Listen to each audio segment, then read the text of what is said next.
안녕하세요 여러분. 일주일 동안 평안하셨습니까? 예, 그리고 크리스마스도 잘 보내셨죠? 예.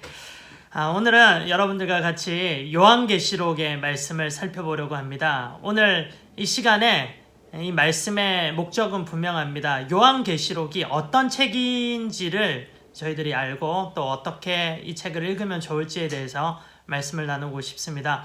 먼저 여러분들에게 질문해요. 요한계시록이라고 하면 어떤 느낌이 드시나요? 많은 사람들이 비슷하게 생각을 하십니다. 요한계시록 하면 부담스러운 책이다. 굉장히 어려운 책이다 라고 많이들 이야기하세요. 왜 그러냐면 요한계시록은 일단 종말에 관한 이야기가 등장합니다. 종말이라고 하면 왠지 부담스럽죠.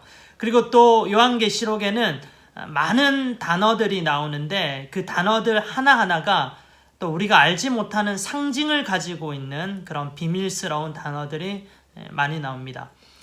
또 666이라고 하는 숫자도 들어보셨죠? 이 666 짐승의 숫자가 요한계시록에 나오잖아요. 마치 요한계시록을 읽다 보면 판타지 소설을 읽는 듯한 그런 느낌도 드는 거예요. 그래서 많이 어렵습니다.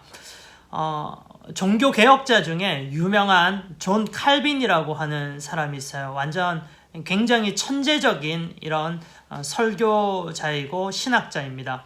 이 존 칼빈이 성경의 모든 책들에 대한 주석을 썼습니다. 주해를 해서 65권에 대한 주석을 썼는데 한 책만 쓰지 못했습니다. 그게 무슨 책일까요? 네, 요한계시록입니다. 왜? 자기가 요한계시록을 풀 수는 없는 것 같아. 너무 어려운 책이다. 이렇게 이야기했습니다. 이 정도이다 보니까 많은 사람들이 요한계시록에 대한 부담감을 가지고 있는 겁니다. 그래서 잘 읽으려고도 하지도 않고 실제로 읽지도 않습니다. 그렇다면 하나님의 마음은 어떨까요? 하나님께서 요한계시록을 우리들에게 준 분명한 목적과 이유가 있잖아요. 그렇기 때문에 이 요한계시록을 성경에 넣고 우리에게 읽으라고 주셨는데 우리가 이 요한계시록을 읽지 않는다고 한다면 하나님 굉장히 속상하실 것 같아요. 이렇게 예를 들면 좋을 것 같습니다. 엄마가 집에서 식구들의 건강을 생각해서 굉장히 영양가 있게 재료들 하나하나를 밸런스 있게 준비해서 맛있게 요리를 했습니다. 그래서 식구들하고 식사를 하는데 가족들 중에 한 명, 두 명들이 잘 안 먹는 거예요. 왜냐하면 자기가 좋아하는 음식만 딱 골라 먹고 싫어하는 음식은 안 먹어요. 편식을 하는 거예요. 그때 엄마의 마음이 어떨까요? 아니, 그 영양 밸런스 생각해서 건강을 생각해서 골고루 다 먹을 수 있도록 잘 준비했는데 먹지 않는다고 한다면 속상하죠. 아마 하나님의 마음도 이렇지 않을까요? 우리가 요한계시록을 이렇게 너무 어렵게 생각하지 마시고요. 하나님이 우리에게 주셨던 그 목적을 잘 생각하고 읽으시면 좋겠습니다. 요한계시록이라고 하는 책은 어려운 책이 아닙니다. 이 요한계시록이 쓰여진 그 목적과 그 시대의 배경만 잘 알고 이 책을 읽으면 절대 어려운 책이 아니에요. 이 요한계시록이 쓰여졌던 그 당시는 1세기였고 초대교회 시대였습니다. 이 시대는 로마 제국으로부터 예수님 믿는 사람들과 이 교회가 굉장히 극심한 핍박을 받았고 고난을 받았던 때였어요. 콜로세움 경기장에 그리스도인들을 잡아서 사자나 맹수의 밥이 되게 죽이기도 했고 화형을 처하기도 했고 그랬습니다. 이 시대 그리스도인들은 예수님 믿는다고 하는 이 신앙 때문에 그들이 고난을 받고 있었는데 정말로 그 시대가 힘들었어요. 어두웠어요.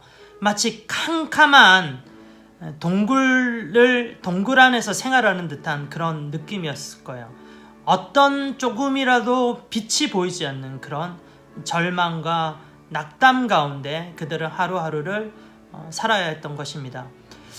하나님께서요, 이 시대에 살아가고 있었던 그리스도인들을 보고 위로해주고 싶으신 거예요.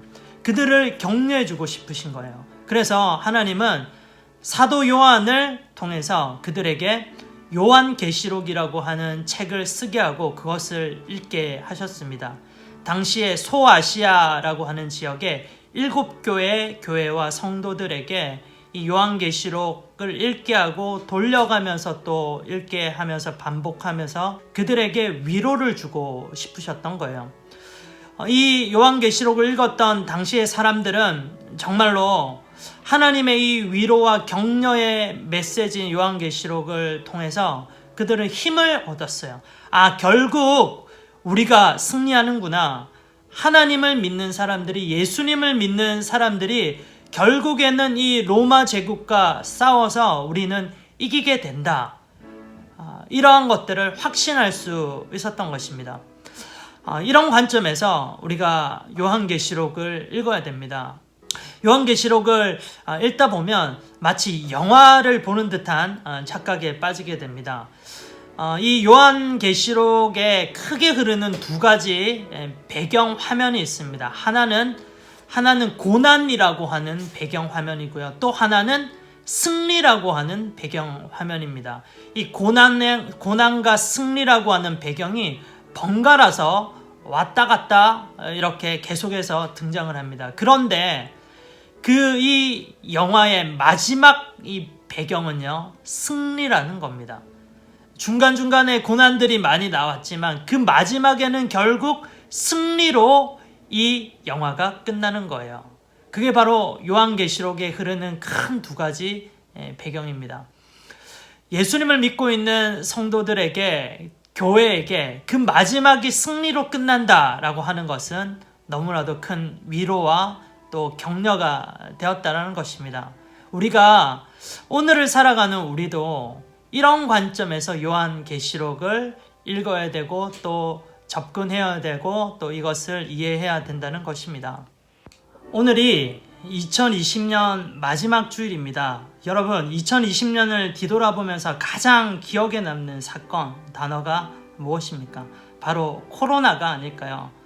이 코로나로 인해서 우리는 직접적으로 또 간접적으로 많은 어려움을 겪고 있습니다. 모든 사람이 마찬가지인 것 같아요. 이 2020년이 마치 아무것도 보이지 않는 깜깜한 동굴처럼 느껴지는 사람들도 있을 거예요. 코로나 때문이 아니더라도 여러분들이 또 처해 있는 여러 가지 환경 때문에 올 한 해가 마치 지금이 동굴처럼 깜깜하게 여겨지는 그런 분들이 계시죠. 여러분들 그렇다면요, 이 요한계시록을 한번 읽어보십시오. 방금까지도 계속 설명을 드렸던 것처럼 이 요한계시록을 읽었을 때 당시에 그 사람들은 아무것도 보이지 않는 동굴과 같은 그 깜깜한 가운데서 절망하고 있었어요. 낙담하고 있었어요. 그런데 하나님께서 너희들이 지나고 있는 이 고난은 동굴이 아니다 라고 말씀을 하신 거예요. 동굴의 특징은요, 가도 그 마지막이 어둠으로 끝나요. 근데 하나님은 동굴이 아니다, 이 고난은 터널이라고 말씀하십니다. 터널의 특징은 무엇입니까? 지금은 당장 힘들고 어렵고 깜깜하더라도 그 마지막에는 결국 빛이 나온다라는 것입니다. 그죠? 여러분, 올 한 해를 뒤돌아보면서 지금 우리들의 모습을 볼 때 내 삶이 깜깜해서 너무 동굴과 같이 여겨지는 친구들 또 여러분들 있습니까? 그런데요, 이 순간은 동굴이 아닙니다. 터널 가운데 여러분들은 계신 것입니다. 결국에는 승리한다. 결국에는 하나님을 믿는 우리들이 이긴다. 이런 확신 가지고 한 걸음 한 걸음을 또 나아가면서 마지막까지 가보십시오. 그 결국에는 하나님과 함께하는 그 승리를 여러분들 체험할 수 있을 것입니다. 이런 관점으로 우리 요한계시록을 읽고 또 요한계시록을 통해서 크게 은혜 받는 그런 복들이 저와 여러분들에게 있기를 간절히 기도합니다. 그러면 기도하겠습니다. 사랑의 하나님 아버지, 감사합니다. 요한계시록을 어떻게 오늘 읽어야 되는지에 대해서 알려주셔서 감사합니다. 우리가 지금 고난을 또 겪고 있는 것 같고 힘든 깜깜한 동굴과 같은 상황 가운데 있는 것 같이도 느껴집니다. 그렇지만 이것은 동굴이 아니라 터널입니다. 그 마지막에는 하나님께서 반드시 승리를 주실 줄 믿습니다. 이 믿음으로 하루하루 살아가고 한 걸음 한 걸음 나아가는 우리들 되게 주시옵소서. 감사드리며 예수 그리스도 이름으로 기도합니다. 아멘. 예, 여러분, 그러면 다음 주에 또 뵙도록 하겠습니다. 이번 한 주도 하나님의 말씀과 은혜로 승리하세요. 안녕히 계세요.